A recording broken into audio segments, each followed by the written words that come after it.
Let's raise a big, warm and hearty welcome to Sadhguru Jaggi Vasudev. He is a yogi and profound mystic, a visionary humanitarian and a prominent spiritual leader of our times. He infects his zest for life into all who seek to live their lives to the fullest. Isha Foundation, that he founded, runs yoga programs in India, United States, England, Lebanon, Singapore, Canada, Malaysia, Uganda, and Australia. He is a prolific author with over 100 titles in 8 different languages.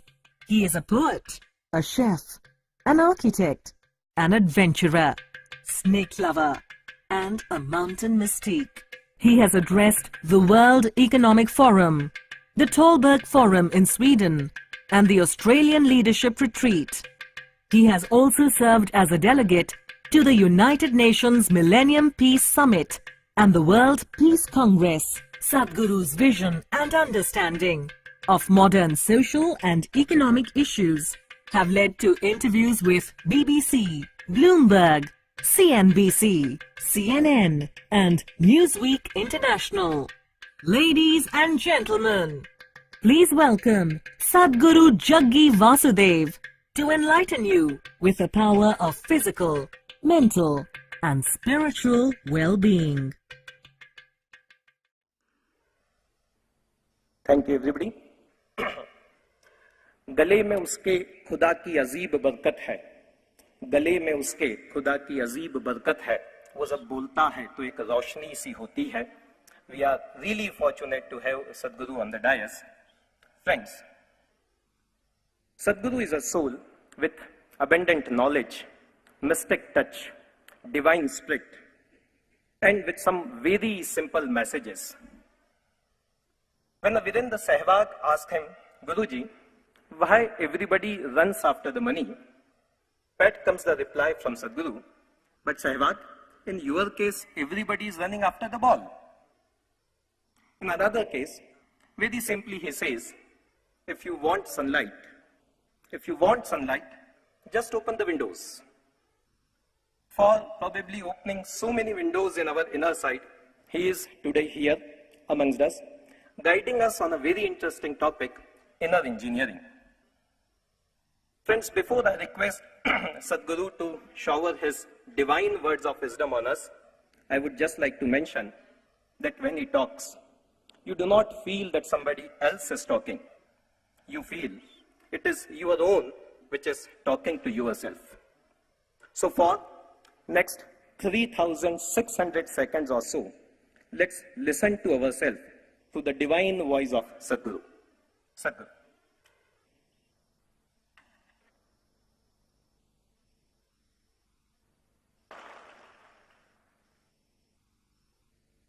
Jananam sukadham maranam karunam milanam maduram smaranam karunam kalavashadiha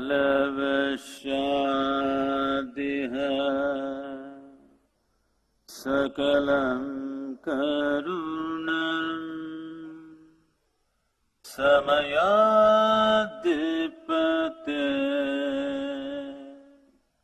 akilam karunam.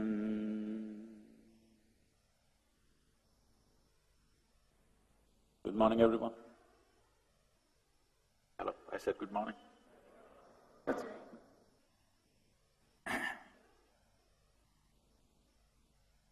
The moment we are born as human beings, life has become very complicated. If you had come here like any other creature on this planet, stomach full, life settled.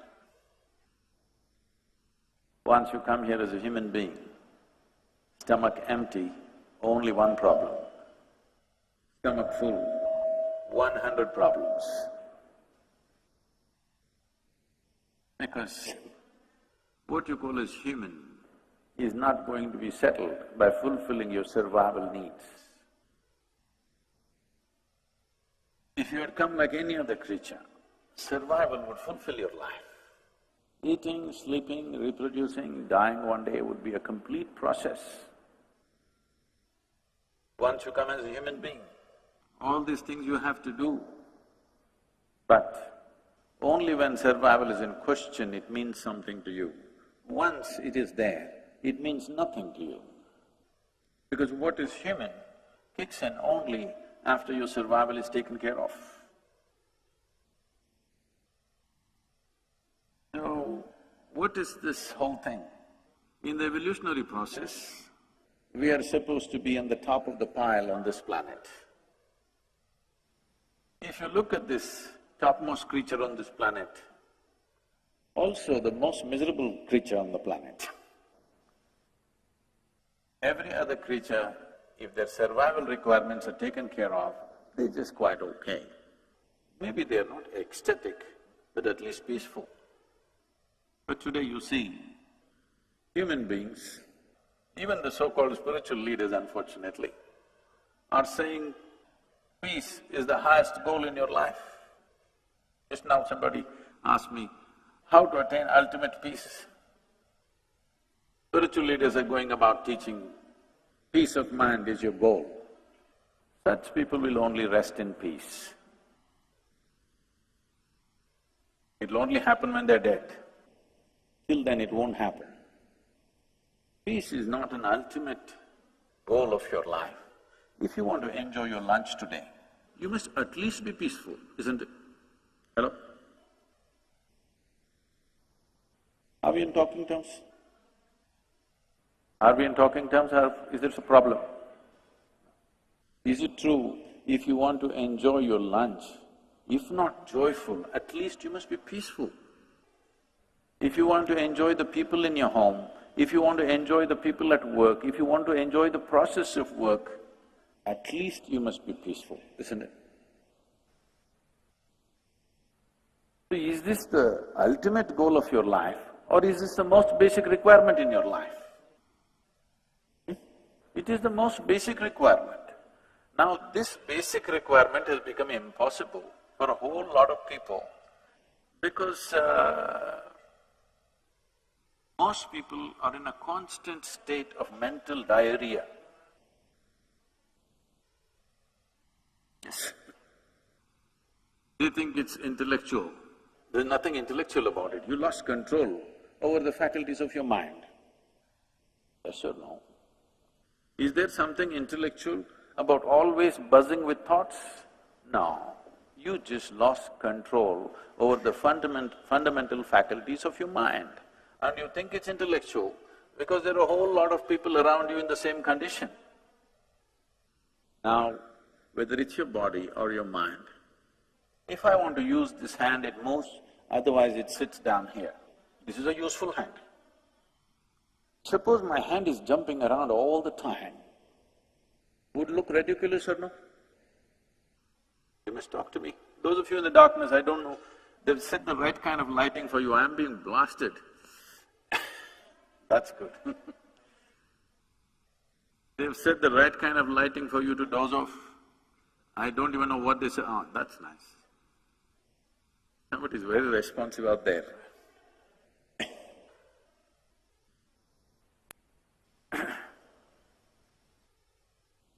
Now, would this not be ridiculous if your body started doing its own things without your permission? Yes.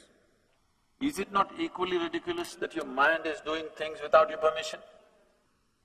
Your only comfort is others cannot see you, but now you're lit up. Sitting in the darkness of your mind, you think others cannot see it. No, if they pay enough attention, they can see it. Yes? So, if we want to live a sensible life, forget about a spiritual life, forget about some phenomenal life. If we want to live a sensible life, at least being peaceful and joyful is a basic requirement, isn't it? To just live sensibly, I'm saying, not to live some phenomenal life. But that is not happening to over 90% of the humanity because we have taken wrong steps and we think we can fix it by fixing the whole world. Today, whatever we are doing, there are many ways to look at this, but one aspect of everything that you're doing is in pursuit of your happiness, isn't it so? See, first we must decide here, who is the yogi, all right? If you think you can just stare at me like this, I have a very long practice. I can sit like this for the next 2 hours without batting an eyelid. Hello? We're talking, all right? Is it true that if your body and your mind took instructions from you, naturally you would create utmost pleasantness for yourself? Yes or no? If unpleasantness is happening, obviously your body and your mind not taking instructions from you. This out-of-control state, you're giving it all kinds of names. If you are given a choice for yourself, pleasantness would be the choice, highest level of pleasantness, isn't it? What you want for your neighbor may be debatable, but what you want for yourself is clear, isn't it? Pleasantness means what? If you're pleasant in your body, we call this health. If it becomes very pleasant, we call it pleasure.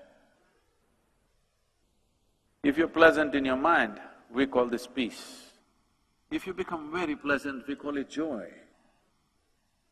If you become pleasant in your emotion, we call this love. If you become very pleasant, we call it compassion. If you become pleasant in your very life energies, we call this blissfulness. If you become very pleasant, we call it ecstasy. If your surroundings become pleasant, we call this success. This is all you're looking for in your life, isn't it so? You want your insides pleasant, you want your outsides pleasant. Organizing outside pleasantness needs a certain amount of skill, certain amount of cooperation from many people around you. There are many forces in the outside situation. You must have the skill to get the cooperation of… If you can keep the cameras down, please, those of you who are on… You want to look at me through your third eye, you can do it, but not an apple eye, okay?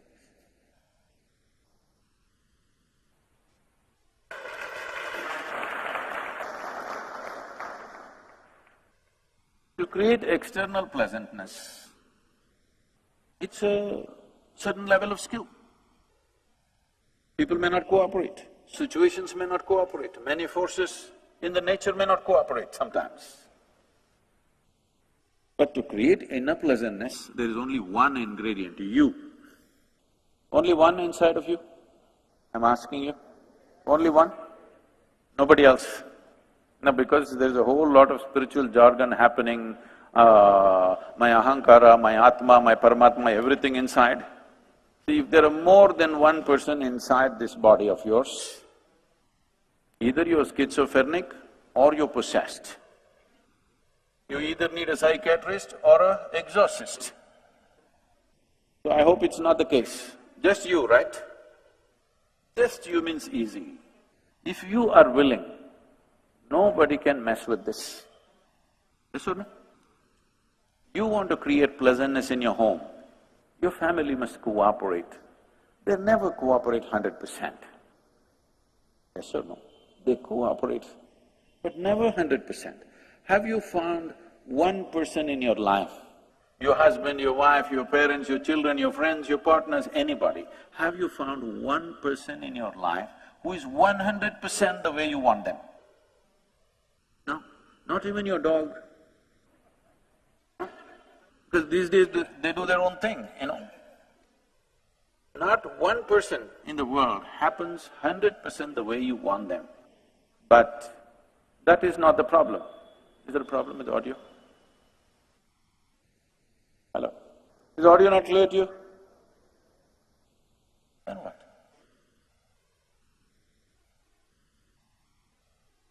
It's okay, sir. So nobody has happened 100% the way you want them. It doesn't matter. Nobody ever happens 100% the way you want them. Even if there are just two people in the family, it never happens 100% your way. You should not expect that. If it's happening 51% your way, you have the controlling stake. Just shoot for 51%. If you shoot for 100%, nobody will live with you. Yes or no? If 100% your way, nobody is going to live with you. 51% your way is a good ambition. If you achieve that, you're doing great. But within you, only one ingredient, just you. This person must happen your way, isn't it? Yes or no? This one person must happen your way. If this person does not happen your way, you're a lost case. Why is it this person is not happening your way? Willing. Is he willing, I'm asking? Willing, but not happening your way. Why? One thing is, approach is fundamentally wrong. On a certain day, Shankaran Pillai was going home. 7:30 in the evening.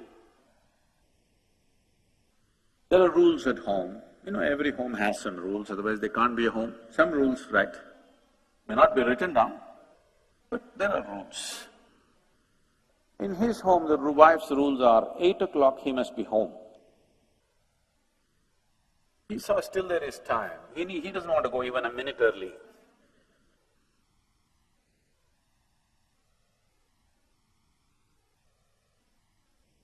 So he thought there is still time.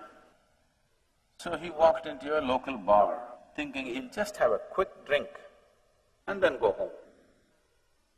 Well, he had a quick drink and a quick drink and a quick drink and a quick drink and a quick drink. Then he looked at his watch. It says 2 a.m. You know, drinking people are like yogis, they're timeless.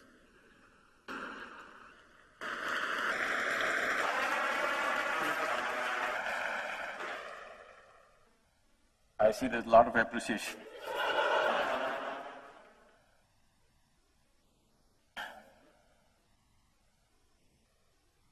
So, he got off his tall stool of the bar stool. It's an unfair world. It's a completely unfair world. You expect a man to walk on a round planet and the damn thing is spinning, you're supposed to walk on that. Only when you have a few drops extra or a couple of drops missing between your 2 ears, suddenly you realize the planet is round. With great difficulty, he was trying to find his way back home. He took a shortcut through a garden and unfortunately he fell headlong into a rose bush. His face became a mess. He gathered himself, somehow went home, and those damn keyholes, they made so small, you know. It took another 20 minutes to find it. Somehow he went in, crawled up, went into the bathroom, looked at himself in the mirror, complete mess. So he opened the medicine cabinet, took out some medicine, plaster, band-aid, everything. He fixed himself, then slowly crawled into the bed. Fortunately, the wife is a big sleeper. So he crawled in and fell asleep. Morning 8 o'clock, the wife took a bucket of cold water and threw it on his face. What about it? He woke up. Why? It's only Sunday. She said, you fool, again drinking? He said, honey, 6 months ago I promised. Since then I have not touched a drop. These are domestic conversations, okay? I'm just exposing. I have not touched a drop. She grabbed him by the shirt and took him into the bathroom and showed him. All the plaster was on the mirror. Now, This is the whole problem. You feel unpleasant, you think, this one has to be fixed. You feel unpleasant, you need to think that one has to be fixed. You feel unpleasant, you think the whole world has to be fixed.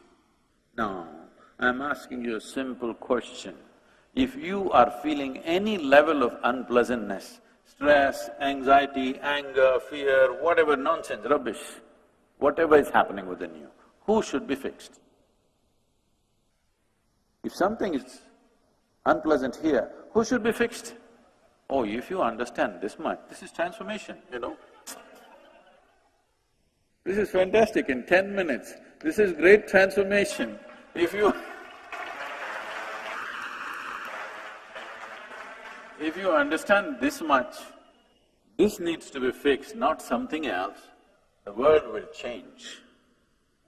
Right now, everything that we are doing on this planet is in pursuit of human well-being.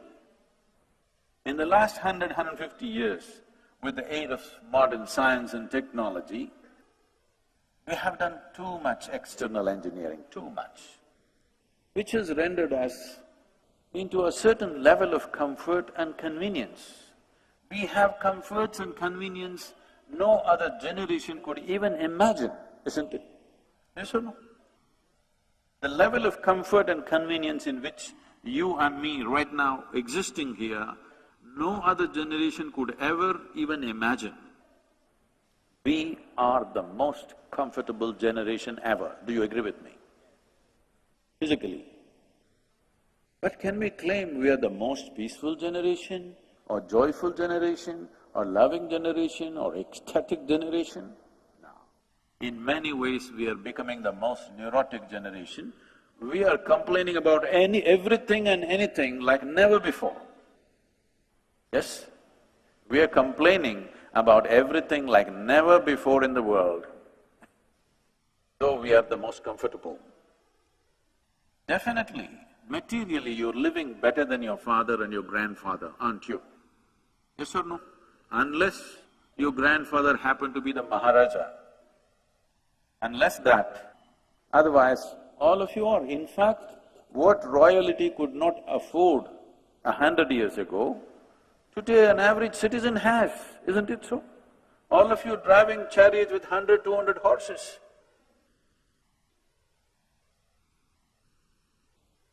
You are. So, it's not that there's something wrong with life, it is just that fundamental faculties of life are not taken charge of. This is an evolutionary problem in a certain way. See, between you and a chimpanzee, the DNA difference is only 1.23%. 1.23% is not much of a difference, isn't it? Physiologically, the difference between you and a chimpanzee is only 1.23% in the DNA content. But in terms of intelligence and awareness, we are phenomenally different from a chimpanzee. So you have an intelligence for which you don't have a stable enough base. It is your intelligence which is torturing you right now. If we take off a part of your brain, I think most of you will be quite peaceful. Really. Yes or no? This is why a whole lot of people are saying, I want to be like a child. Even spiritual leaders going and saying, I am a child. See, suppose you are stuck. Let's say your body or your mind stayed at the age of 6. You're a child. Is it a great state to be, I'm asking? You may think you're spiritual, I will call you retarded. Yes or no? You want to be a 6-year-old child, I'm asking you? Because almost every adult is saying, child, being a child is beautiful, because they've forgotten what it means to be a child. Child means when somebody says, wake up, you have to wake up, somebody says, go to sleep, you have to go to sleep, go to school, get back, eat all the damn things that you don't like. When you were a child, you desperately wanted to grow up as quickly as possible, isn't it? Now you want to become a child because you messed up your adulthood. Whoever messes up this wants to be somewhere else. A whole lot of people say, no, no, I'm not interested in all this, I want to go to heaven. Why? Because the advertisements always said, heaven is a very pleasant place. If we had told you from your childhood, God lives in heaven, but it's a horrendous place, do you want to go there? Please tell me sincerely. No, no, we'll pray from here only. We don't want to go there. Because they've advertised that it's a very pleasant place, lot of people who made a hell out of themselves here want to go somewhere else. Those who want to go to heaven must go, isn't it? They won't go, that's the problem. If those who want to go to heaven go, those who want to be here can create a heaven here. Now, those who have made a hell out of themselves, they don't go. They keep on talking about going, but they don't go. If you're so sure you are going to a better place, you must leave today. You should not postpone your appointment with God. I'm asking you, if you have an appointment, forget about God, if you have an appointment with the local minister or prime minister, somebody, you would like to jump the queue and get there quickly, isn't it? Even a cinema ticket, if you're standing in the queue, you would like to jump and get there quickly, isn't it so? So if you have an appointment with God and you're so sure, why are you postponing it? You must go today. Okay, I'm saying, your mind is full of all kinds of rubbish picked up from here and there. Just now we were talking just outside, but somebody said something 5,000 years ago, somebody said something 3,000 years ago. With all due, with greatest respect to all of them, do you believe that 1,000 years ago, people were way smarter than what you and me are today? Do you believe so? Huh? I'm asking you. If you believe so, it's unfortunate because life seems to be evolving. But some people are not. Some people seem to be, those who want to be children now, after they've grown up, they're retarding consciously. They're trying to somehow wrap themselves in a situation where they will not grow. So essentially, it's your own intelligence turning against you. If you had come like an earthworm or a grasshopper or a bird or a tree, you would be quite fine. Because you have entrusted with such a huge intelligence, this has become your problem, isn't it? You know, last year, in the month of August, we were trekking in Tibet. I'm in a tent. So, another person is cutting an apple, and there's one more person. You know, one of those new porcelain knives which are supposed to be very sharp. So this person is cutting an apple and the other person says, it's a very sharp knife, be careful. It irritates me. A knife is supposed to be sharp, otherwise why will I call it a knife? Something is blunt, I don't call it a knife. It's supposed to be sharp. And this is… if it's a child, yes, I would also say, or I would go and take away the knife, that's different. This is a full-grown man. I looked at it, he's not handling a satellite or a earth mover or something, it's just a knife. Well, I continued with my work. Another 2 minutes later, she says again, it's a very sharp knife, be careful. I said, come on, he's a full-grown man, leave him alone. He should know how to handle a knife by now. No, Sadhguru, it's a very sharp knife.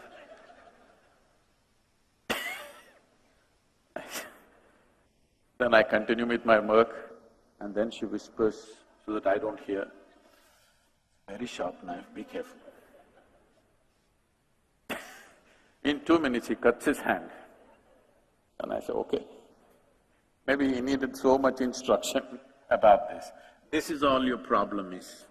You have a sharp intellect, but not a steady enough hand. Now you're cutting yourself all the time.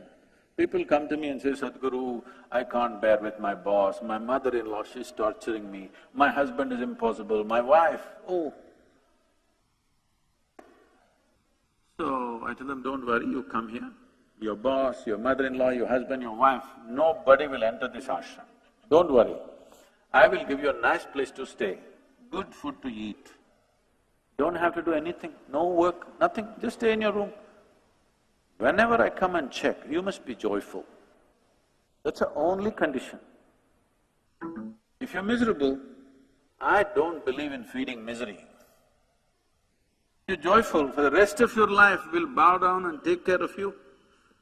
Oh, you leave them for 24 hours in one place, you must see the circus, okay?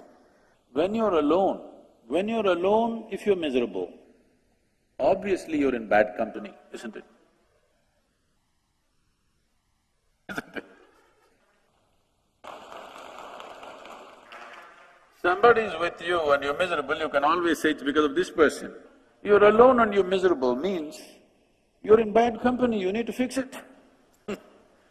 You must understand this much. If you understand this much, then it's very simple. You would look inward. Looking inward is not contemplation. Looking inward is not dissection, because what you call as my body and what you call as my mind are accumulations that you picked up from outside. Your body is just the food that you've eaten, isn't it so? Hello? Your body is just a heap of food, isn't it? Not a pleasant way to describe you, but it's a heap of food or it's a piece of this planet. Yes or no? Just a small piece of this planet that you picked up and walking around. If you don't understand this now, countless number of people who walked upon this planet before you and me, they were also smart people. Where are they? All topsoil, isn't it? This will also become topsoil. Unless your friends choose to bury you real deep, fearing that you may raise from the dead. That's why in India, we burn them and put their ashes in the ocean, in 3 different rivers, all over the land, so that just in case if they try to come back. It never happened. They're making sure. This country is very wise in that way. Now, this is just a piece of planet that you picked up, isn't it so? You accumulated this. What you accumulate can be yours, can never be you, isn't it so? Similarly, what you call as my mind, the whole content of your mind also is an accumulation of impressions. This is accumulation of food, this is accumulation of impressions. What you accumulate, you can claim that it is mine, but it can never ever be you. Do you understand this? Right now, as I'm speaking, I will pick up this vessel and say, this is my vessel. You will think, oh, Sadhguru's got some problem. But let's listen, because everybody says he's wise, let's listen some more. After some time, I said, this is me. Then you'll say, let's go. It's getting dangerous. If you are doing this every day, food appears on your plate, you say, this is my food, you eat it and then you say, this is me. The moment you think that you are something that you are not, you have lost your fundamental perspective about life. After that, everything that you do is more and more insanity. If you believe that you are something that you are not, does it amount to insanity, I'm asking you? Even medically you qualify or no?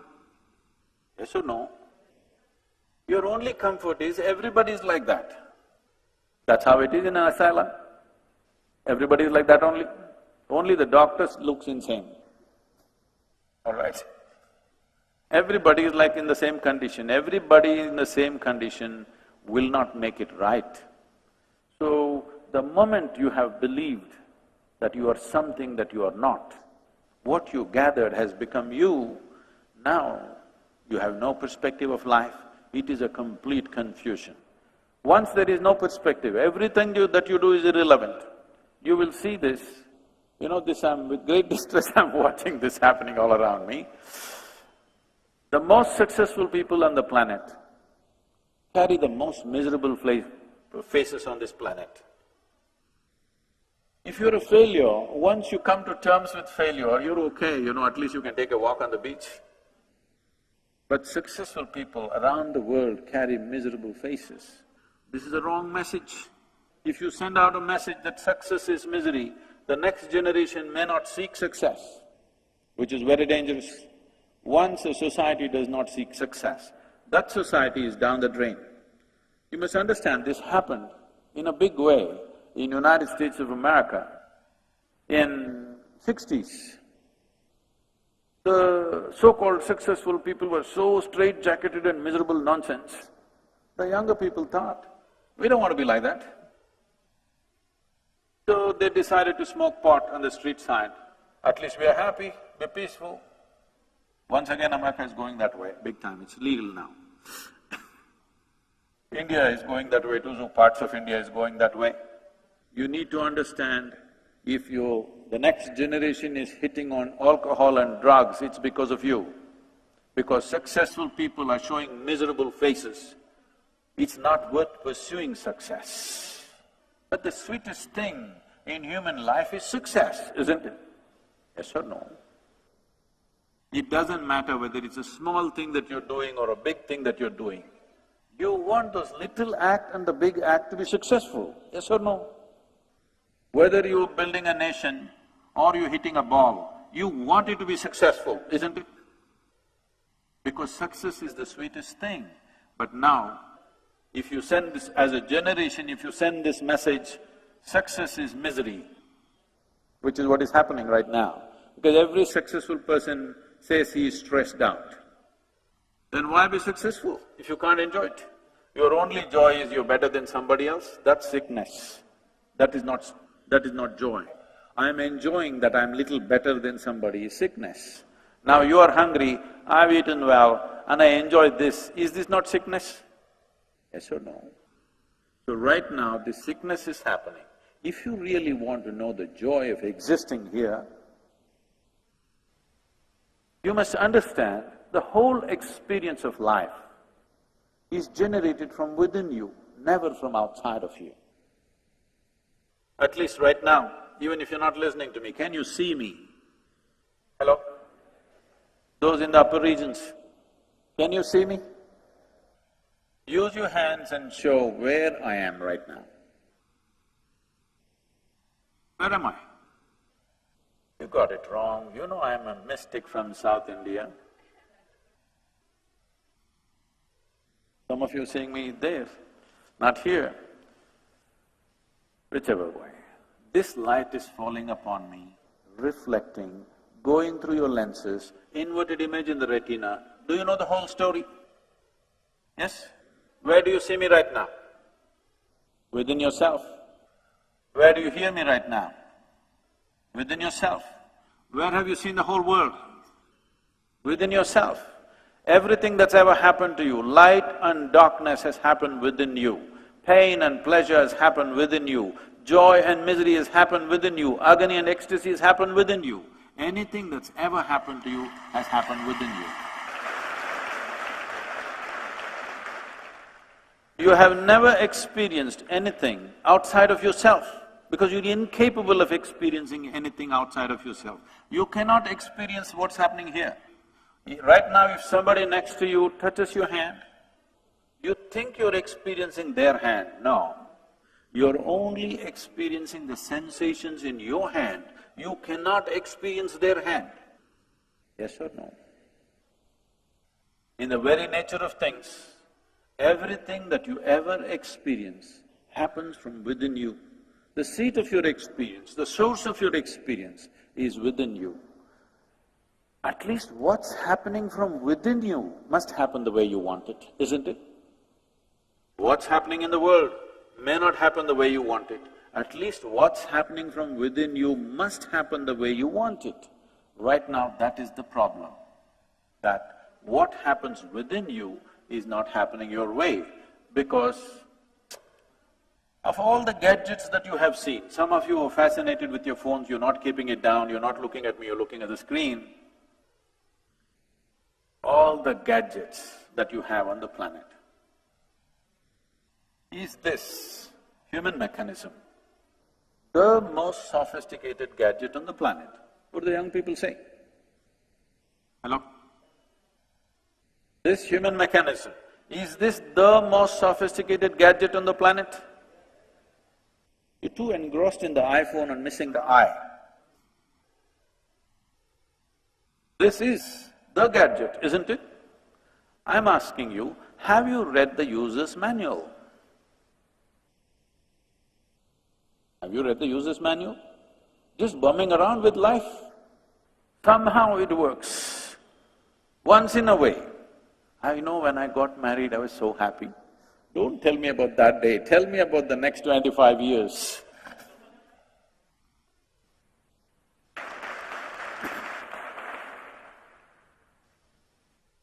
See, somehow anything can happen. By chance, by sheer chance, anything can happen. On a certain day, a bull and a pheasant were upon a field. The bull was grazing upon the grass in the field. The pheasant was picking ticks off the bull. Partnership. You believe in partnerships? There was a huge tree at the edge of the field. The pheasant, the bird, very nostalgically looked up at the tree and said, "Oh, alas, there was a time I could fly to the topmost branch of the tree. Now I do not have enough strength in my wing even to get to the first branch of the tree." The bull very nonchalantly said, "That's no issue. Eat a little bit of my dung every day. Within a fortnight, you will get to the topmost branch of the tree." The pheasant said, "Come on, what kind of rubbish is that?" The bull said, "Really, try and see, the whole humanity is on it." Very hesitantly, he started pecking at the dung, and lo, on the very first day he reached the first branch of the tree. Within a fortnight, he reached the topmost branch of the tree. Just sitting on the topmost branch of the tree, beginning to enjoy the scenery. The old farmer who was rocking on his rocking chair saw a fat old pheasant on top of a tree, pulled out his shotgun and shot the bird off the tree. The moral of the story is, many times even bullshit can get you to the top, but it never lets you stay there.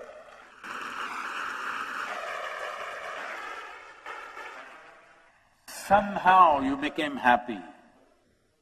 You became happy because you ate something, you became happy because you met somebody, you became happy because something happened, this happened, that happened.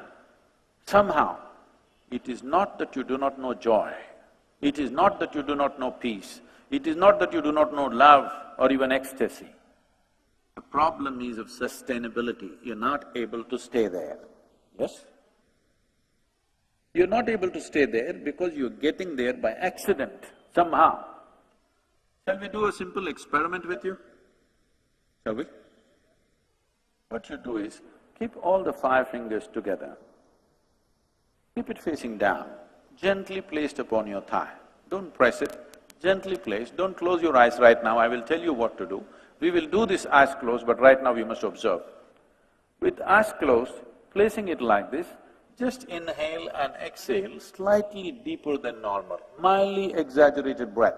As you're doing this, I want you to observe how the air is filling up into your lungs, or in other words, where is the maximum expansion and contraction. There will be some change. You hold it like this, and as you're doing this breath, without breaking the rhythm of your breathing, when I say switch, just turn it over. Again, when I say switch, get back. In these 2 positions, something about your breath will change. I want you to notice what is the change. If you have to notice this, what is needed is, one thing is, your spine should be erect, eyes should be closed, you must be focused on the breath, and your breakfast should not be up to your throat. Please close your eyes, breathe slightly deeper than normal. See, where is the maximum expansion and contraction in your body?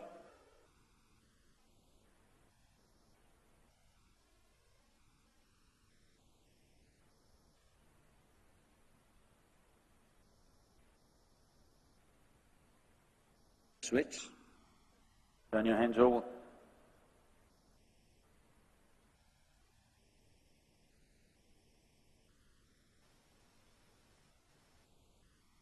Switch again.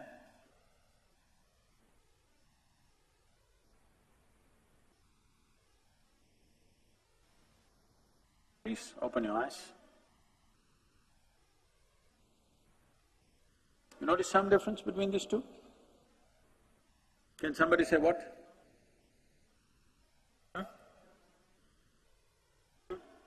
This way? This way what? Okay. So what's happening is, for those of you who did not notice, just take one breath, you will know. When your hands are facing down, you will see the maximum expansion and contraction is happening in the lower lobe of the lung. So you will notice it largely in the diaphragm region.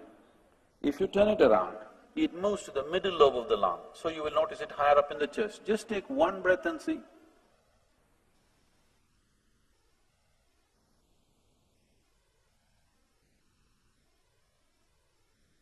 Noticeable? So just turning your hand over, just the way you breathe is altering itself.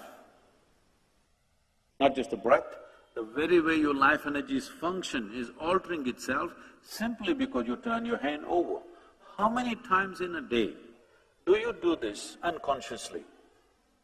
Whatever anybody asks. You will see in India, whenever they speak, at least in English language, when they say no, it is never a single no. No, no, no, no, no, no. You've never heard anybody saying yes, yes, yes, yes, yes. Have you heard that? No. No, no, no, no, no, no. Now you're getting your energies into turmoil and hoping to be peaceful. Life does not work like that. Unless you do the right things will not happen to you. It's as simple as that. I'm sure all of you are successful enough to understand, at least in your business, you know unless you do the right things will not happen to you, isn't it? There is another level of people who believe they can do idiotic things and tell a prayer and everything will be okay. I'm sure you evolved out of that. You understand with your business, unless you do right things will not happen. I'm saying the business of your peacefulness, joyfulness, whatever, even here it is true, unless you do the right things will not happen. Even in this, as it is true in the objective world, it is true in the subjective world, unless you do the right things will not happen to you. On a certain day, a man fell into the septic tank. I want you to visualize yourself, right up till here in filth, desperately tried to come out, could not. Those who visualize are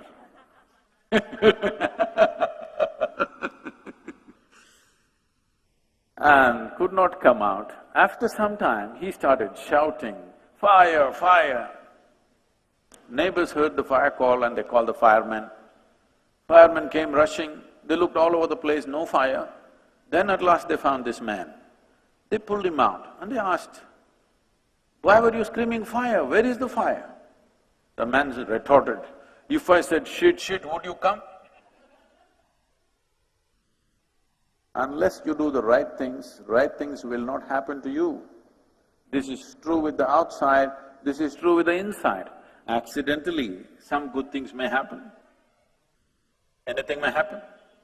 Now, right now what success means is, your life is moving a little faster pace than what it would be if you're not so successful, okay? Suppose you sat in a car, you don't know how to drive, and just by chance you did that and it started moving. Anxiety? Yes or no? You don't know what driving means, the car started moving, anxiety or no? As it picks up fear, as it picks up speed, fear, it picked up enormous speed, terror. That's all that's happening. That's all that's happening. So people go on philosophizing, no, because I'm doing this, because I got money I'm disturbed, because I'm wealthy I'm disturbed, because I'm successful I'm stressful, because my job is like this I'm stressful. No, your job is not stressful, your family is not stressful, the world is not stressful, you just do not know how to manage your mind. It's as simple as that. One who cannot manage his own mind, when he tries to manage 1,000 people's minds around him, he'll go crazy. That's all that's happening. Management is driving people crazy because they do not know how to manage their own mind. Essentially, management means you're trying to manage 1,000 or 10,000 minds around you, which will naturally drive you crazy. Why should it not? It should. By the fundamental principle of life, it should drive you crazy, isn't it? And it is, successfully. So, it is not a question of the content of your life. It is not a question of what's happening in your life.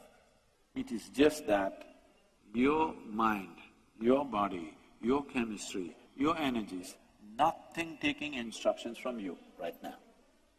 So because of this, simplest aspects of life have become ultimate goals, ultimate peace.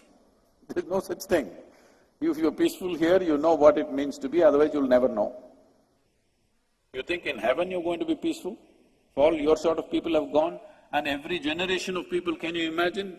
Here you have to live with only one generation. In heaven, 1,000,000 generations, you think you can live with them?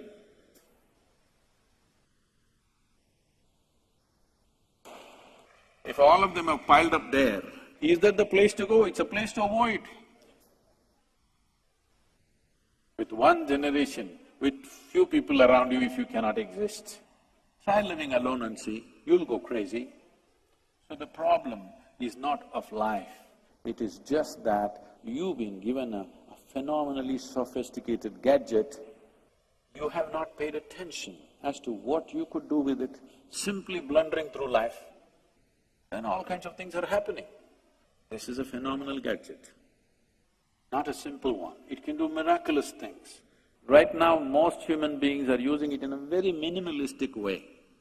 About 3 years ago, the cell phone companies in India did a survey, and they came out with this result that 97% of the people are using only 7% of the cell phone's capabilities.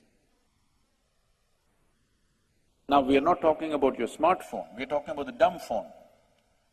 97% of the people are using only 7% of the cell phone's capability. So if they take away 90% of the software, 97% of the people will not even notice it, 3% complaints you can always handle, isn't it? Maybe they took it away every time they gave you a discount, you don't know what they have done. Now, if this is the case with a simple gadget, what do you think is the percentage that you're employing in this phenomenal gadget? Don't guess, it's too low. It's too minimalistic. If a few people, maybe some of you old enough to have seen the first television in India, all right? Early 80s. You were sitting in your house, eyeballs popping, watching your one-channel wonder, and suddenly it went boop, boop, boop. Then you run up on the roof of your house, there's a bunch of aluminum tubes. Doesn't work. Then slowly if you get it into this place, suddenly the whole world again pours into your sitting room, isn't it? Just a bunch of aluminum tubes. If you just learn as much as to sit right, understand? Just hold yourself right, you can download the whole cosmos. Because we have not prepared this for that, we are trying to get bits and pieces of information from all over, reading this, reading that, and confusing the hell out of ourselves. And all this knowledge is not bringing well-being for sure, isn't it? You will see this, uneducated faces, if they're well-fed, are far more joyful than educated faces. Have you noticed this, unfortunately? With knowledge, people should have become joyful. Yes? Yes or no? If we genuinely imbibe knowledge, big things should have happened within us, isn't it? Now, just information piled up. You will see in universities, faces are extra long. I was speaking to a group of people at the Princeton University in New Jersey. I just looked around, there were a little over 200 people, all grave, long faces. I don't know Why in universities the faces are extra long? Maybe it's a weight of knowledge, I don't know. I just saw about 3, 4 young faces were bright, rest are all. They're practicing how to go to the grave, how they should look on their funeral day. They're practicing it right now. Then I looked around and said, what's the matter? Why are all these people over 30 years of age are carrying long faces like this? Then one lady stood up and said, they're all married. I thought people are getting married to multiply their joy. If they're getting married to multiply their misery, there has to be a law about this. Because every human being is aspiring, either consciously or unconsciously, to be joyful, isn't it? If 2 people are sitting in a house and conspiring to spread misery in the world, there must be a law against it. This is like terrorism, you know. People are sitting in homes and spreading misery within themselves and around themselves. They're good-intentioned people. I want you to understand, even those people who set up bombs here and there, they're also good-intentioned. They believe they're doing God's work. You can't question that, isn't it? Yes or no? So good intentions alone won't produce good results. We need some sense on this planet. This is the biggest problem. We've always been trying to produce good people, and good people are unfortunately have become miserable people. We need more sensible and joyful people on the planet. Sense is what is missing. Yes or no? I don't like it. It's all right. I'm not standing for an election, so I'm not going to say popular things. I want you to understand your ideas of goodness is always you-centric. The ultimate good is you. This is not okay, that is not okay, that is not okay, that's not okay. Okay, but not very okay. Some American author said, everybody in the world is queer except you and me. But you also seem to be little queer. This is a fact, isn't it? Long distance, everybody's nice. Close up, everybody's a problem except you, isn't it?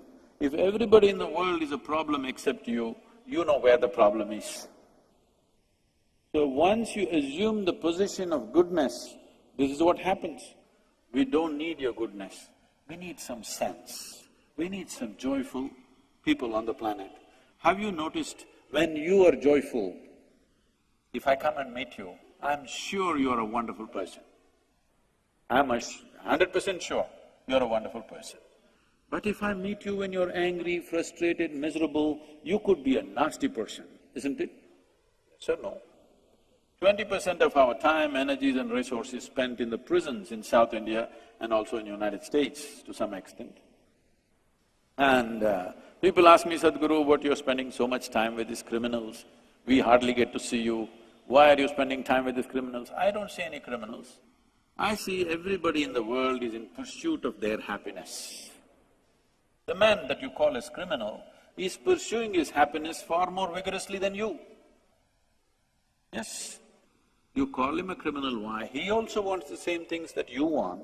It's just that he doesn't want to stand in the line, he wants to jump the line, that's all, isn't it? Yes or no? So, the moment you're in pursuit of your happiness, unknowingly you have started a crime, in the sense, see, you're pursuing your happiness this way, I'm pursuing my happiness this way, both of us come and meet here head-on. Out of your culture, education, you will tell me, please, get off my path. I will not.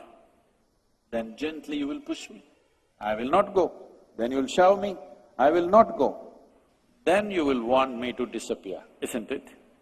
What method you're going to employ, I do not know, but you want me to disappear. Anything that stands in the way of your happiness, you want it to disappear, yes or no? For sure, isn't it? Please understand, our pursuit of happiness has caused enormous, untold suffering to every creature on the planet. Yes? Yes or no? We're making a bonfire of this planet. At least if you're ecstatic, burn the planet, it's okay. not even joyful, not even peaceful. Should we stop and look what to do? If something has not worked for so long, is it not time to stop and look what is the problem? The problem is just this: your whole experience of life is generated from within, but you're trying to fix it from outside. You're engineering the world. If you engineer it anymore, there won't be a world left. You need to engineer your interiority the way you want to be. Everything in the world is slowly becoming the way we want it, but are you the way you want yourself to be? This is what has not happened, isn't it? If this one thing happens, suppose right now you are joyful by your own nature, not because of anything, then you would do only what's needed in the world, nothing more, nothing less. There would be no excess in your life, isn't it? Yes or no? And when you are joyful, do I have to say, thou shalt not kill this person, thou shalt not rob this person, thou shalt not harm this person? Do you need teaching, I'm asking you? Do you need teaching? All the nonsense in the world is expression of human misery, isn't it? Yes or no? If you're feeling wonderful within you right now, I don't have to tell you, be nice to other people. It's not necessary. No teaching would be necessary. Instead of stirring up humanity, we trying to fix it with morality, and it's not worked and it's not worked. 100% it's not worked. People have just learned how to pretend. Yes? Even if turmoil is going on within them, they've learned to carry a smile on their face. This is going to kill them. This smile which doesn't come from joy is going to be a killer for you in so many ways. Smile is a consequence. It is not a purpose. It is not a thing that you do. If you're joyful, smile will happen. If a plant is well nourished, flowers will blossom. You want to pull flowers out of a plant, you'll end up with plastic flowers. And that's what is happening to the world right now. Leave the world alone, don't try to fix the world. This one person at least must be a joyful human being. You must fix this. How? Once you ask how, there is a method. As there is a science and technology to create external well-being, similarly there's a whole science and technology to create inner well-being. There are many ways to look at this. One simplest way to look at it is, suppose you lost your peace today, what happens? First dose, always your family gets it, right? You go home and yell at somebody. If it continues tomorrow, you may pick a quarrel with your neighbor. If it continues tomorrow, you will yell at somebody on the street. If it continues tomorrow, you will go to your office and yell at your boss or some place where it'll have serious consequence for you. The moment you yell at your boss, everybody knows you need medical help. When you yelled at your family, they thought it's normal. This is a huge problem. They think it's normal to be yelling at people who are dear to you. But when you yell at somebody where there's going to be a serious consequence for you, people know you need medical help. So, if you go to your doctor, initially he tries to talk you out of it. Usually it doesn't work, then he throws a pill into you. A pill means what? A certain amount of chemicals. You put these chemicals into you, you do become peaceful. Maybe not forever, at least for a short duration. If it did not work at all these millions of people wouldn't be popping it. It does work in a limited way. Or in other words, what you call as peace is a certain kind of chemistry. What you call as joy is another kind of chemistry. What you call as ecstasy is another kind of chemistry. What you call as agony is one kind of chemistry, fear is another. Now we're talking about a technology with which you can create the right kind of chemistry. Once you create a blissful chemistry within yourself, now you're blissful by your own nature. There is enough medical and scientific evidence in the world today to show you that only when you're in a state of pleasantness, your body and your mind works at its best. Your success in the world is just this, your ability to harness the faculties of your mind and your body to its fullest. This is your success, isn't it? If they have to work at their best, the first and foremost thing is to create pleasantness within this. Nothing has been done about it. People are looking up, are looking out for their well-being. It is time you turn inward for your well-being. Not out, not up, but inward. Because there is no outward and there is no upward. You do not even know what is up or down. Is it true you're sitting on a round planet? Hello, at least those who are sitting on the slope, you know, you're sitting on a round planet. And the young people have no voice. Okay, that's good. You're sitting on a round planet, not on North Pole, at a certain latitude, and it's spinning. If you look up, you'll invariably look up in the wrong direction, isn't it? Yes or no? In this cosmos, do you know which is up and which is down?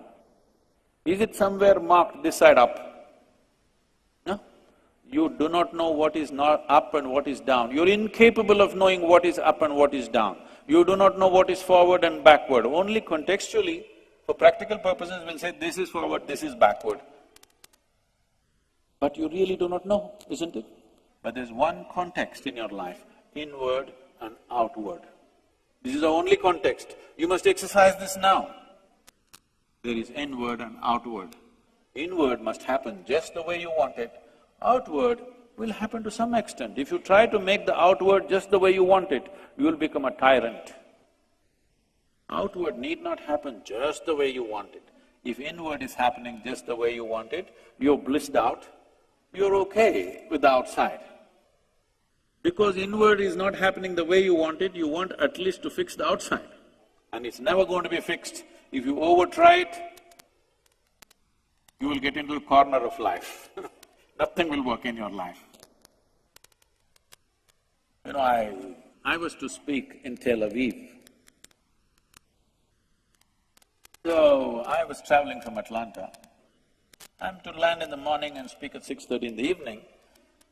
But I landed there at 6 o'clock in the evening because of some flight delays.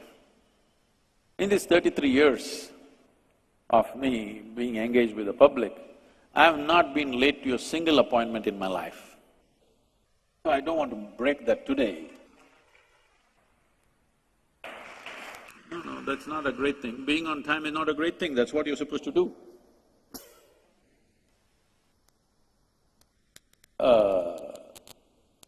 So I just changed in the airport and went straight to the venue. I'm famished because, I'm traveling on an American airline, you can't eat anything on the damn plane. There's nothing edible. And I'm really hungry. And when they take me to the venue, I find out that the venue is a nice restaurant. I'm speaking in a restaurant, it can't get any better life, isn't it? So I said, this is nice. And restaurants are famous for different things. Some restaurants are famous for the quality of the food that they serve. Some restaurants are famous for the ambience that they create. Some restaurants are famous for the conversations that happen in that restaurant. This restaurant in Tel Aviv is supposed to be a place where the most intelligent conversations in Tel Aviv happen in this restaurant, not in the parliament. So, people were walking in and they were greeting me and one man came and said, "Shalom." I said, "What does it mean?" He said, "This is the highest way of greeting." I said, "That's okay, that's your opinion. But what does it mean?" He said, No, this is really the highest way of greeting." I said, "That's okay, but what does the word mean?" He said, "It means peace." I said, "Why would peace be the highest way of greeting unless you're born in Middle East? In South India, if somebody comes up to me in the morning and says, 'peace,' I'll say, 'What's wrong with you?' Whatever you're deprived of becomes the highest thing in your life. 5 days if you have not eaten, God appears. What? What? What will you ask for? Food, of course, isn't it?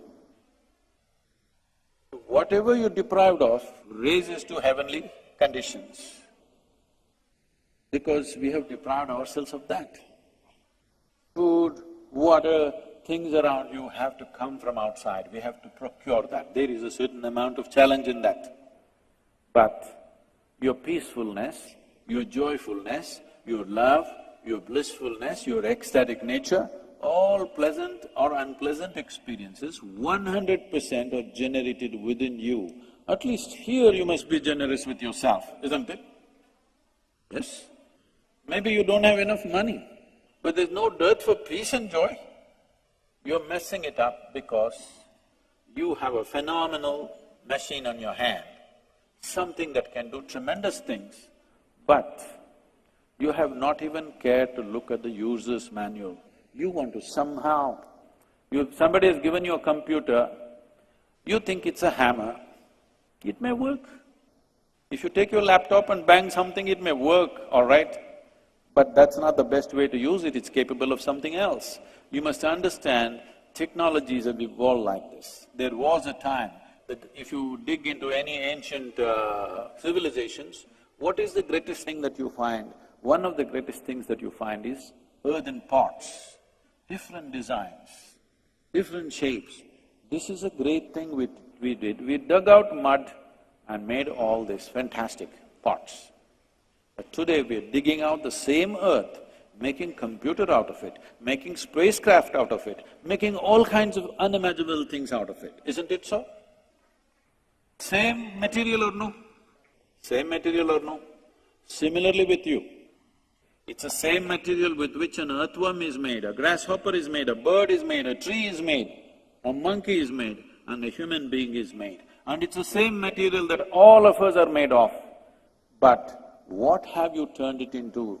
Have you made it into a fantastic possibility, or have you made it into a horrible problem in your life?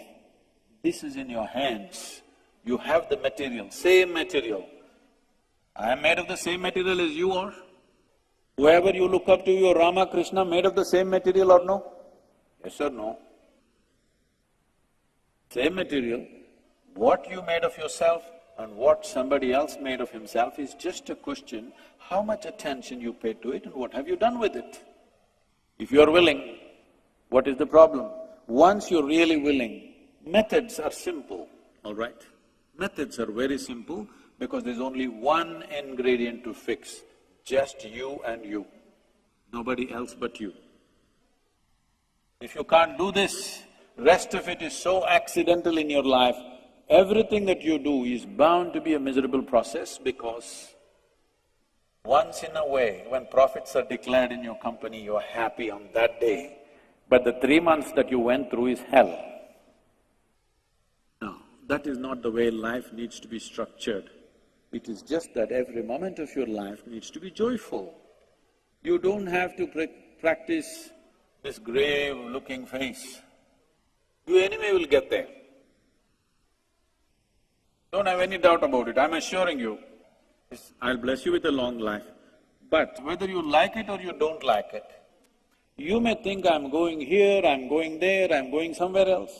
But as far as your body is concerned, it is diving straight into the grave. Yes or no? These are two fundamental factors of your life, time and energy. You live near Mahakaleshwar, okay? What this means is, this word kala is very, very important. It means time and it means darkness. I will not go into the physics of this. This is the highest level of fundamental physics. I will not go into that, it'll get… I have my time limits, have I already crossed it? No? It's okay?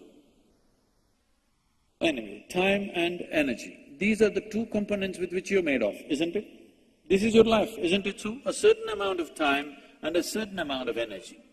Don't try to do circus with time, because time is passing away for all of us at the same pace. Yes, it's ticking for all of us at the same pace, isn't it? It is just that our experience of time may be different. On a certain day, you're very joyful. That 24 hours went off like a moment. Another day, you're depressed. 24 hours feel like a eon, isn't it? Yes or no? So time is a relative experience in individuals, but it is flowing at the same pace for all of us. So I know you might have been taught in your MBAs that you must manage… time management. Don't try to manage time, it's going at the same pace. Do whatever you want, it's going at the same pace. It's your energy that you need to manage and manifest in different dimensions. What is an earthen pot and what is a computer or a spacecraft? Same material. It's just the question of how it is energized and what happens out of it, isn't it? Similarly, what is one human being and another human being is how he is managing his energies. If time runs out before your energy runs out, we say it's an untimely death. If energy runs out before time runs out, you call it a vegetative life. The skill of life is that you play these two things together and well. Time and energy should run together. Now, energy is a component of your life, you can enhance it limitlessly, or you can make it very small. You can make it the same energy. Right now, the same thing that we call as mud, which we walk upon, is sitting here as a human being, isn't it so? Is it the same material or not? Same material, isn't it? So, it is a certain energy. Because of the efficiency or the competence of a certain type of energy, that mud, which could have been a pot or an earthworm or an insect, today sitting here as a human being. So, if you transform this energy to a certain level, people will look to you and think you're superhuman. Now, we are not talking about you becoming superhuman, it is just that you have to realize being human is super. Being human is really super. The reason why all the time people are talking about another world and another place and another kind of super whatever out there is simply because they've never paid attention to this. They never realized the immensity of being human. The immensity of being human has not been explored. You must understand this in this culture. I want you to get this in this culture. There has never been an idea of the God. Nobody has told you there is a God. They have only told you there are 33 million gods and goddesses. This god, goddess is an English word, we call them devas and devatas or devis. What a deva means is, if a human being excels beyond a certain limit which is considered normal, then immediately we say he's a deva. See, today many people, I see even in the media, people are referring to Sachin Tendulkar as a cricketing god. It may be absurd in modern Western context, but in India it's very normal. If somebody excels beyond a certain point, we say, okay, he's a deva. You know, he's risen himself beyond normal levels of competence. So it can be a music deva, it can be a cricket deva, it can be a business deva, it can be anybody. You know, Kubera is a deva. You know, he's just a businessman. So you can become a deva if you excel. They never told you there is a God up there and managing your life. You were always and always told, your life is your karma. Yes or no, you've forgotten this. But now you're saying, ayo karma. There's no ayo karma. Karma means action. Whose action? My action. Or in other words, what is being told to you always is, your life is your making, 100%. The very womb that you've been chosen, that you're chosen to be born in, is your choice, but an unconscious choice.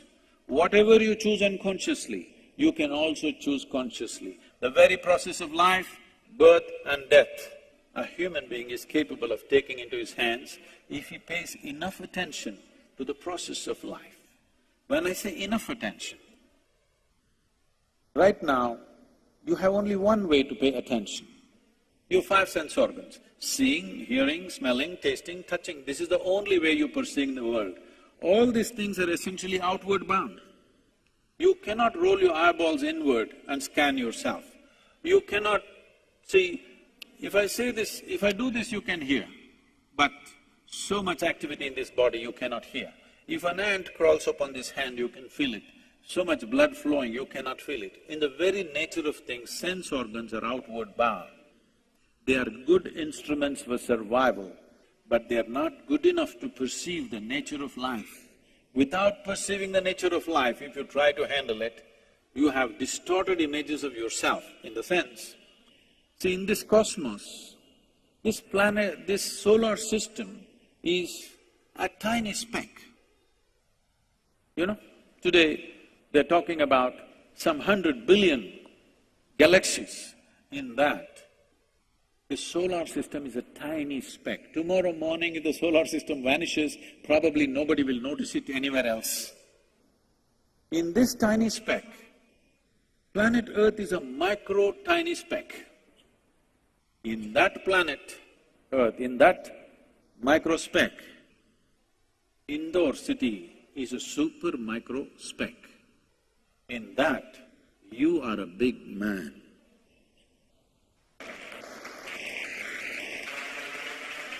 It's a very huge problem.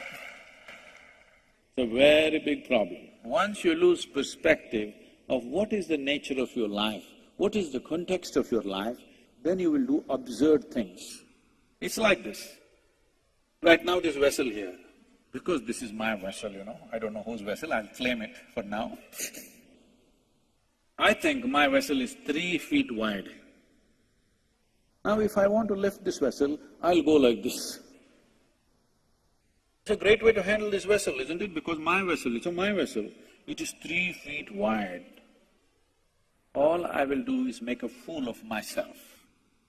That's all that's happening. If you have exaggerated sense of who you are, you will never know what you are, what is the nature of who you are. See, the very nature of things, who you are is right now unfortunately identified with a few things that you've gathered, your body and the content of your mind and things around you. Because you're identified with that, this desperation to be bigger than who you are, if you look little closer, this is a tremendous possibility.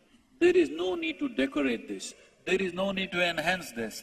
This is fantastic the way it is. There is no words to describe. This is a limitless possibility. Instead of looking at that, we are trying to expand the limitations that we have. It's not going to work. Now, if I make you the king or queen of this world, will you be fulfilled, I'm asking you? Don't look at me hopefully, I will not commit such a blunder. Will you be fulfilled? No. What about the other planets? Okay, we'll make you the king of solar system. Okay? Fulfilled? No. The other galaxies?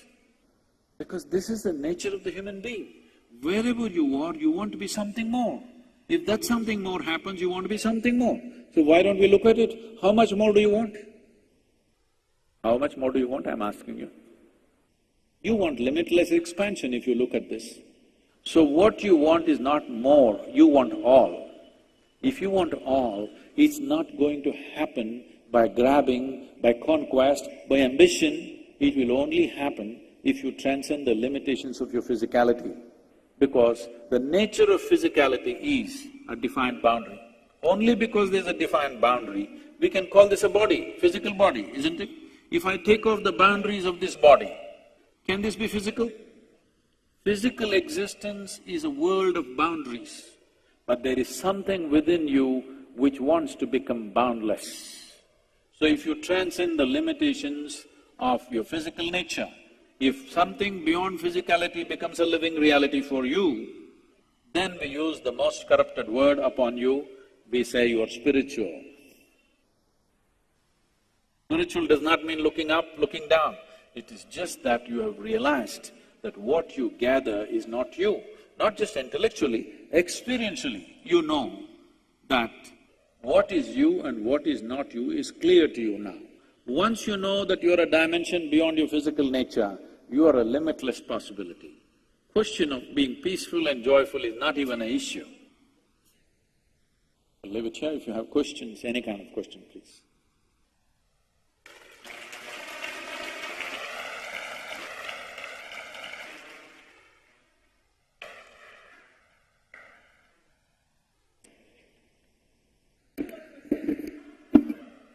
Can we take questions from here only? Please send them on a slip.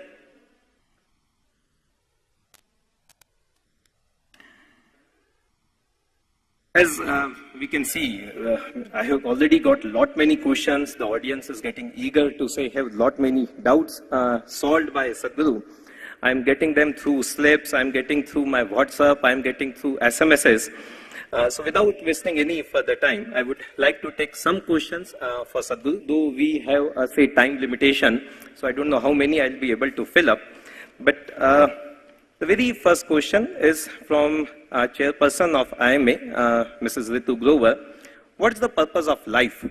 What is it that one feels fulfilled with the way he or she has, when it is that one feels fulfilled with the way he or she has lived the life? What is the purpose of life? What is the purpose of life? Well, suppose today you're ecstatic for something, for whatever reason. When you're ecstatic, do you wonder what is the purpose of life? Do you? Do you? No. When life is becoming burdensome, then you ask, what is the purpose of life, isn't it? So, all questions which come from any kind of burdensomeness, desperation, misery, don't try to answer those questions because you will get wrong answers from within and wrong answers from anybody else.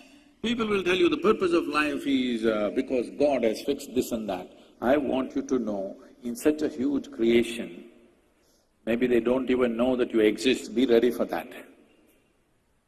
Don't know. If you have a family of 4 people, you don't know what the hell is happening. Yes or no? If you have 2 children, you don't know what the hell they're doing most of the time. So you think somebody knows who you are and he's got a special purpose for you? This is unfortunately, in the name of religion, this is spread, this is the height of human ego. This is too self-centered. First of all, to think that existence is human-centric itself is a wrong idea. You're just one more creature, just understand this. You're just one more creature in the creation. Don't make too much out of yourself. It's a tremendous possibility, that's different, but do not make too much out of yourself. What is the purpose of life? Never ask… what you're asking is why creation? Never ask why with creation. You just ask how. If you ask me how to transcend this burdensomeness, I've got a way for you, I've got a method for you, I have tools and technologies for you. If you ask me how to transcend my misery, I've got ways and tools and technologies for you. If you ask me how to live in such a way that this life finds its fullness, we've got ways and means and technologies. But if you ask why, there is no why. We can tell you stories. I can tell you… shall I tell you the real story? Why creation? You want to know? One day God was playing marbles and one marble jumped up like this and became planet Earth. So he shot some more, 9, 10 more and it became solar system. Shall I continue? This is a ridiculous story, but I can tell you a little more serious story that many of you would love to believe. You need to understand this. If right now, if I speak about something which is not yet in your experience, you have only 2 choices, either to believe me or to disbelieve me. If you believe me, you will not get any closer to reality. If you disbelieve me, you will not get any closer to reality. It is just that you will either have a positive story to tell or a negative story to tell. Stories are good solace, but never a solution. You must decide in your life, are you looking for solace or are you looking for a solution? If you're looking for solace, I will tell you a nice story, not the marble story. I can make better stories than that. But if you're looking for a solution, then never ask beyond your present level of experience, because you will be forced to either believe me or disbelieve me. It will not solve anything for you. So why creation? Never ask. Ask how to navigate through this creation. We'll show you ways. Never ask why, because then we will have to go into a dimension which is not yet in your experience, which will force you to believe and disbelieve.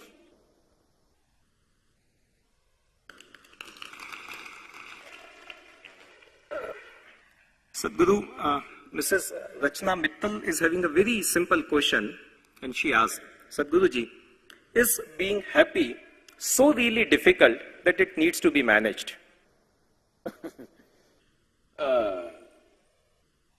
Being happy is not difficult, but unfortunately most people don't manage it because they think it's going to happen to them. When you're 5 years of age, you're quite happy, isn't it? Yes or no? I want you to go home and see one of your pictures when you're 5, it was like this. Now it's becoming like this. When you're 5 years of age, if you're so happy, by the time you're 30, you should have been ecstatic, if you had grown, I mean. But by the time they're 30, most people are mess themselves up in so many different ways.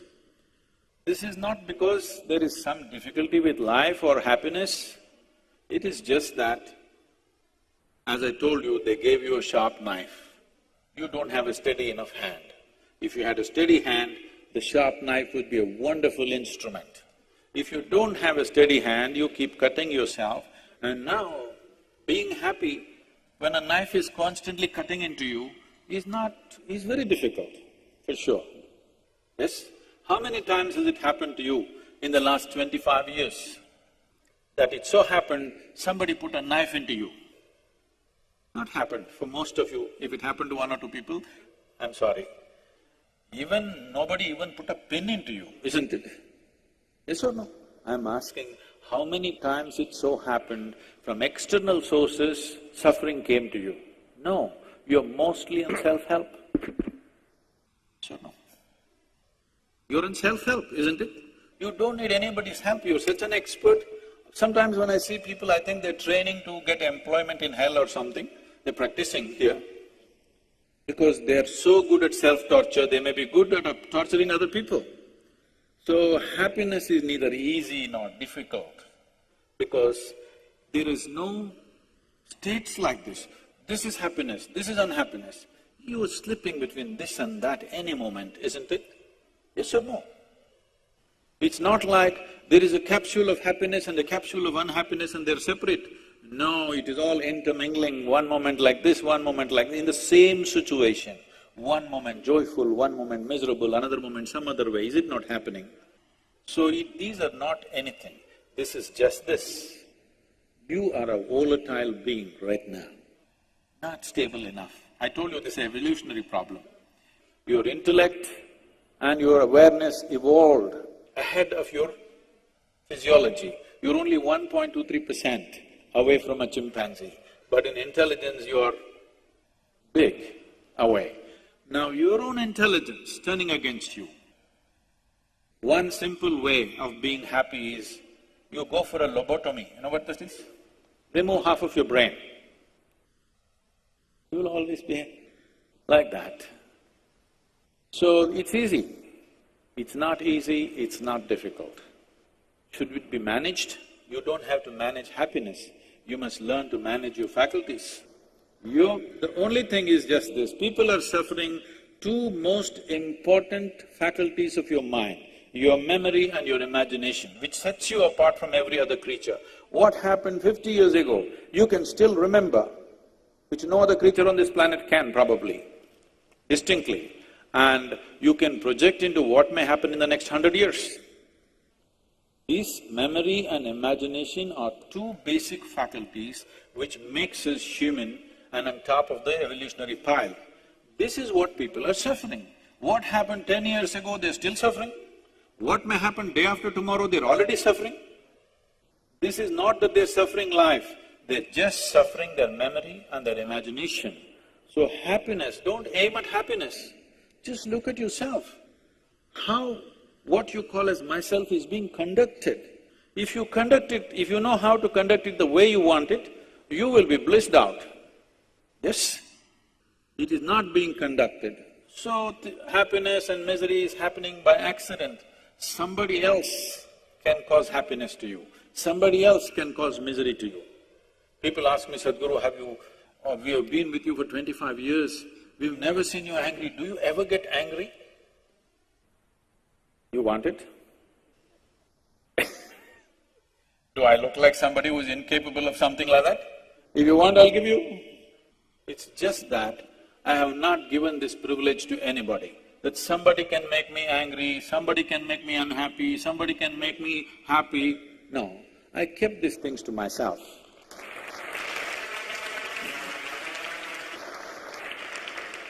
You must keep it to yourself too. It must be… the best hands are you, isn't it? Yes? Your joy and misery must be in your hands, isn't it? If you choose to be miserable, I'm not against it. But what you want should be happening within you, not otherwise, isn't it?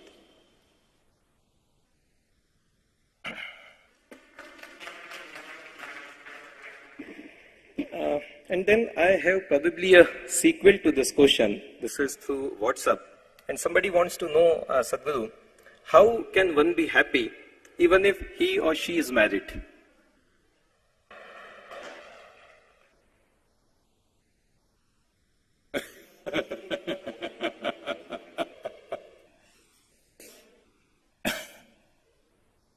We already went through this. Marriage is supposed to be about multiplying your joy. If it's about multiplying your misery, we should not. There was a time in this country where 70% of the population went into what is called as grihastha or the married life, 30% went into ascetic life. Because for a whole lot of people, whatever their physical and emotional needs are a passing need. They don't have to mortgage their whole life into that. But for some people, it's strong, they can't live without it. They must. It's not a question of right and wrong. It's not a question of what is superior and inferior. It's a question of what is suitable for you. Today we have created a thing that everybody must marry, so there are lots of people who should not have married who are in it and asking these kind of questions. There are many people for whom their need for the opposite sex is just a passing need. If they simply close their eyes for a few months, it'll be gone for them, it'll never come back. But they get into this pact. Now, once you marry, at least till now,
Mr. Rajat Mathur wants to know, Sadhguru, what is your take on corruption in the country?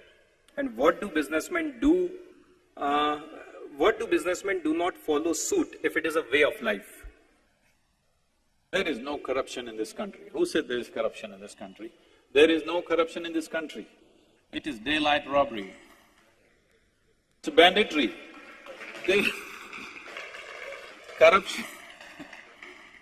Corruption means you want some favor, you go to him with great hesitation, under the table, he takes something from you.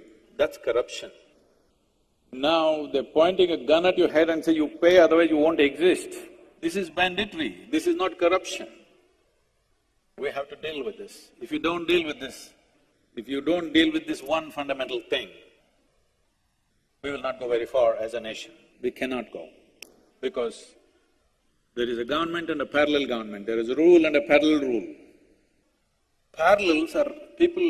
normally when they use this analogy of being parallel lines, people think that they're together. No, I want you to understand, if you're going crisscross, you may meet somewhere. Parallel lines will never meet. So, this parallel economy, this parallel set of rules for everything, you know the laws of the land and you must know the laws of, the underhand stuff. Otherwise you can't run a business. With parallel lines, you will not go very far. This nation cannot go far, okay? At a certain stage in our development of this nation, so many things have happened. We don't have to look at it morally. I want you to look at it practically. If it goes like this, we can't get very far. For this, instead of talking about corruption and anti-corruption movements and people trying to make a life out of anti-corruption movements, instead of that, what we need to look at is our rules, especially the rules of doing business, are too ambiguous. Nobody understands what the hell these rules are, okay? It's written one inside the other in such a way. I was, when I was trying to get my… I already have a FAA license in America, but I'm trying to get a license here, just get endorsed by DGCA. And the goddamn things that they're telling me, these rules were made before Wright brothers, all right? I meet the person who is the head of DGCA and I ask him, sir, do you understand these rules? I know how to fly a goddamn thing, but I don't understand these rules, do you? He says, no, I am not a pilot, I don't understand. I'm telling you, nobody understands because it's written in such a way that you're not supposed to understand. When you don't understand a damn thing, you'll pay something and get it, all right?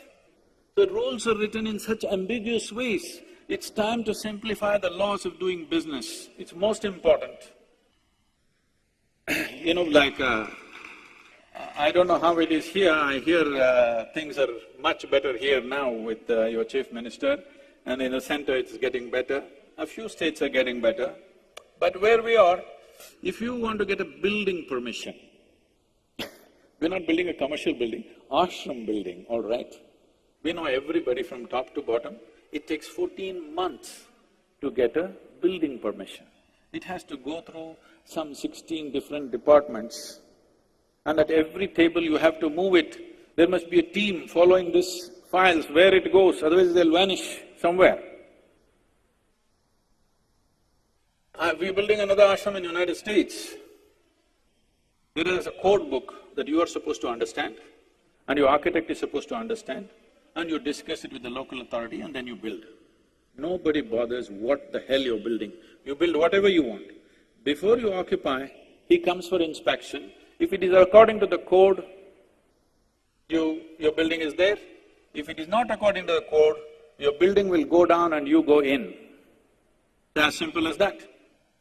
Why this? Why is it that we're treating every ordinary citizen, a law-abiding citizen, like a criminal? You have to get no objection and no objection. Why the hell does anybody have objection with my money if I'm building this nation?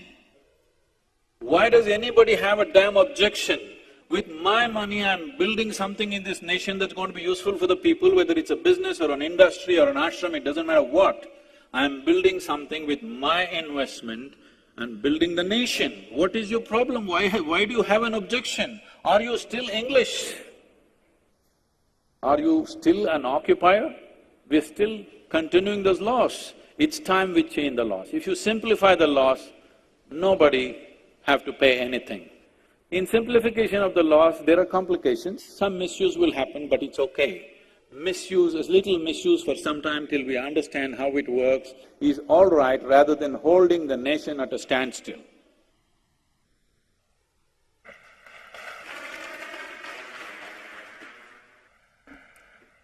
I think with the time permits, we can take two more questions at this juncture. Swamiji, I'm getting one question from, say, many people having the same kind of issue. It has been sent by Mr. Alok Jain of IMA. The same question has been raised Some by… young people are shouting out questions. I think we should take one from the gallery. Okay, can you just write it down and send to me? Okay. But right now I'm having one question from this Mr. Vatan Bhati and Mr. Alok Jain. Both are having more or less same kind of issue. And they say, whenever we hear great personalities, we get inspired, but that inspiration goes off very fast. How to keep that inspiration permanently? Now, if you're just getting influenced by somebody's talk, it's not good enough. You have to take some concrete steps. So, I'm not here to just inspire you. I think everything that I'm saying is little depreciative of many things that you're doing, not very inspiring, isn't it? I'm telling you, if you are interested in your life, if you're interested, are you? Is your life the most precious life in your life? It is. You have to pay a little more attention to this. Life is not accessories. When most people say life, they're talking about their work, their career, their wife, their husband, their children, their home, their car. No, these are accessories of life. In all these accessories, you missed out what is life. What is life is what's happening here within this, isn't it? Yes or no? Paying attention to life, life per se, not the things around you. What kind of arrangements you make, it's your choice. Somebody wants to live in a small hut on the mountain, somebody wants to live in a palace, it's their choice. I don't want to interfere with the arrangements of your life. You make whatever kind of arrangements seem sensible to you. Don't try to make arrangements that somebody else is making. Make the kind of arrangements which make sense to you, it's fine. But this life needs more attention. How this works, what is the basis of this? Where did this come from? Where does this go? What is the nature of my existence? Only if you grasp this, you can conduct your life consciously. Otherwise, only by accident, isn't it? When you conduct your life by accident, then once in a way when somebody speaks, you will go up, and when they leave, they will go down. This is exactly what I'm talking. This is exactly what I'm saying. Many times even bullshit gets you to the top, but it doesn't let you stay there, all right? Whatever anybody speaks, doesn't matter what they speak, whatever anybody speaks, till it becomes a living reality for you, it's just a lot of bull, isn't it? So I'm talking about not a philosophy, not an ideology, not even a teaching, I'm talking about simple methods, simple technologies that you can employ. You try and see, if it works, let's do it, if it doesn't work, throw it away, we'll try some other tool. Simple methods to fix this the way you want it. So don't get inspired by me. Do not get inspired by me, inspiration is not the intention of this. What the intention of this is to tell you that as there is a science and technology for external well-being, there is a whole science and technology for inner well-being. It is just that anything beyond survival will not enter your life unless you strive for it. Say for example, you know, when you were 3-4 years of age, the damn A, what a complicated mess it was, and there were 2 versions, you had to write 100 times to get it. Yes or no? Today you can close your eyes and write it. See, but those who did not strive for it, even today they cannot write, isn't it? So something as simple as that has taken a lot of striving, isn't it? So similarly, anything which is beyond your survival, what is survival will come to you naturally. What is beyond survival, some striving is needed. It's not happened because there is no striving. Striving has not happened because there is not enough infrastructure, both human and otherwise. See, for example, you know, in India also the attempt is happening a big way.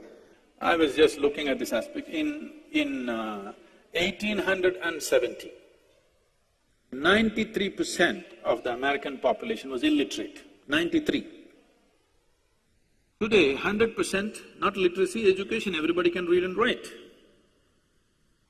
How does this happen?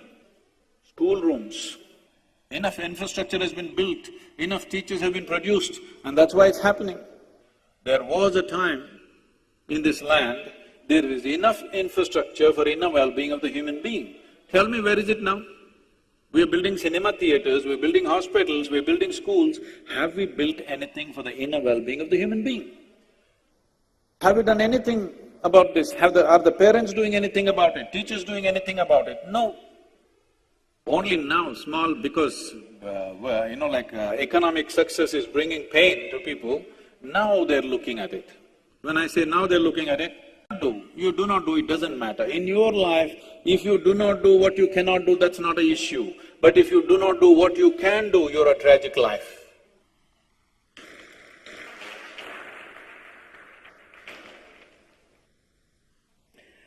I would say, combine few questions again which are having the same tone. Not many people wants to ask about, say, contradiction between my inner self and somebody else's inner self. Professor Akriti from Medicaps Institute of Technology and Management, Dr. Alok Bansal and Mr. Jagdish Verma from IMA, all are having more or less same kind of query. They write, Swamiji, I want to be myself, in control of my inner self, but I live with my family and friends and next generation who all have their own inner self. This calls for compromises every day. Then how to take care of such situation to realize myself as I want to be? I think we've been through this, but anyway, let me repeat this. See, right now, you're calling your personality as self. Your personality is an acquired quality, largely unconscious, a little bit of it conscious. Your body is an acquired thing. Your mind or the content of your mind is acquired thing. So what is not acquired from outside, only that you can call as self.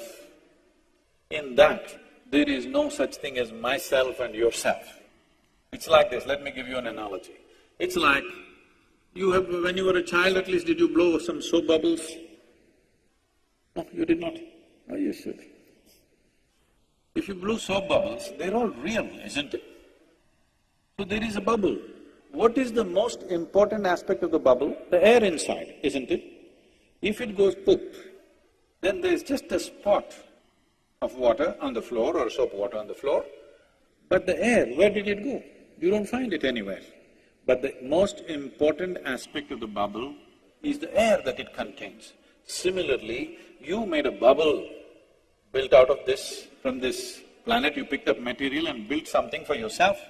Fine, I have nothing against it. But to gather this much body and to gather this much mind, there must be something more fundamental. Don't jump into conclusions. But there must be something more fundamental than that, isn't it? So, the physical body and the mind is just software and hardware for the life within you to function.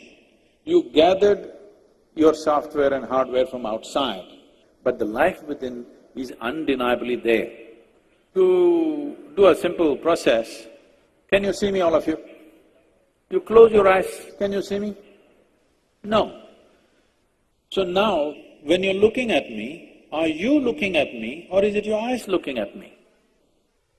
Your eyes, ma. If you close your eyes, are you still there? Are you still there or are you gone? You're still there. So, your eyes are just a window. If you open the window, you see. If you close the window, you don't see. But you are still there, isn't it? So, whatever that is, let's not give it a name. Right now we'll call it you. That is not different from you and me. It's fundamental life-making material. This is not different. Right now, if you… What did you have for breakfast, ma? Breakfast. Okay, huh? What's… milk? This is something more interesting, this is child's food.